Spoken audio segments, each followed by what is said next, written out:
చెట్లు పెట్టాం అన్ని చెట్లు పెట్టాం అన్నది కాదు, పెట్టిన చెట్లలో ఎన్ని ఉపయోగపడుతున్నాయన్నది ముఖ్యం.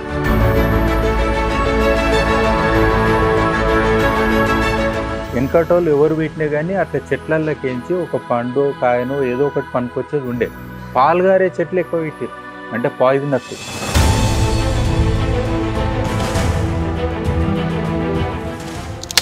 ఇక గాలి వచ్చిందంటే ఊగనిరిగా అది మేకలకి అక్కర్రా దీనికి.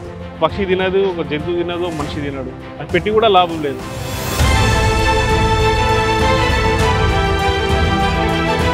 ప్రతి చెట్టు ఒక రిసోర్స్ యాక్చువల్లీ, అన్ని రకాలుగా, ఆరోగ్యపరంగా, ఆర్థికంగా, జీవ వైవిధ్య పరంగా. అరే లోకల్గా పుట్టి తాతల ముత్తాతల నుంచి ఏండ్ల నుంచి చరిత్రలో ఉన్న చెట్లనేమో వీక్తారు, ఫారెన్ నాన్ లోకల్ చెట్లు తెచ్చిపెట్టి దాన్ని పూజిస్తారు.